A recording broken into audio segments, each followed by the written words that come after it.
बुलेटिनच्या सुरुवातीला एक breaking news आहे। सध्या 10वीच्या परीक्षा सुरू आहेत। आजपासूनच 10वीची परीक्षा सुरू झाली आणि जालना जिल्ह्यातील मंठा तालुक्यात 10वीच्या परीक्षा केंद्रावर कॉपी पुरवण्यासाठी तोबा गर्दी झाली। मंठा तालुक्यातील तळणी इथल्या जिल्हा परिषद हायस्कूलमध्ये ही घटना समोर आली आहे। तर 10वीचा आज पहिलाच पेपर आणि कॉपी देण्यासाठी नागरिकांनी तुफान गर्दी केलेली आहे। तिकडची ही दृश्य आपण बघू शकतोय। तर ही गर्दी पाहून पोलिसही हतबल झाले। त्यामुळे परीक्षेच्या पहिल्याच दिवशी कॉपी मुक्त अभियानाचा धज्जा उडाल्याचा दिसून आले आहे। त्याची हे एक्सक्लुसिव्ह दृश्य आपण बघू शकतोय। जेवढे विद्यार्थी परीक्षा देण्यासाठी या केंद्रावर असतील त्याच्याही पेक्षा जास्त ही गर्दी तर नाहीये ना असा सवाल या ठिकाणी उपस्थित होतोय। त्या विद्यार्थ्यांना कॉपी पुरवण्यासाठी ही गर्दी जमल्याची माहिती समोर येते। परीक्षा केंद्राबाहेरची ही दृश्य आपण बघू शकतोय। आत आहेत विद्यार्थी 10वीचे, ते परीक्षा देत आहेत। आज पहिलाच पेपर आहे।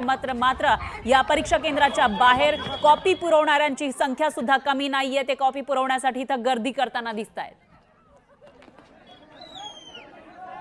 तर कॉपी मुक्त अभियान सध्या राज्यामध्ये राबवलं जात आहे। ज्या परीक्षा केंद्रावर कॉपी केली जातील त्या परीक्षा केंद्राची मान्यता रद्द करण्याचे आदेश सुद्धा देण्यात आलेले होते। वेगवेगळे कारवाई केली जाते। मात्र या ठिकाणी त्याचा कोणताही परिणाम आपल्याला दिसत नाहीये। जालन्यातली ही दृश्य आपण बघितली तर जालन्यामध्ये कॉपी मुक्त अभियानाचा फज्जा उडाल्याचं पाहायला मिळते। आज पहिलाच दिवस आहे, मराठीचा पेपर आहे, मात्र तरी सुद्धा अशा पद्धतीने 10वीच्या विद्यार्थ्यांना कॉपी पुरवण्यासाठी गर्दी केल्याचं आपल्याला दिसून येत आहे। तर पोलीस सुद्धा या सगळ्या गर्दी समोर हतबल झालेले आहेत, कारण या कॉपी पुरवणाऱ्यांची संख्या खूप मोठी आहे। पोलीसही कदाचित तेवढे नसतील त्या ठिकाणी आणि विद्यार्थीही कदाचित एवढे नसतील जेवढी संख्या या कॉपी पुरवणाऱ्यांची आपल्याला या केंद्राच्या बाहेर पाहायला मिळते।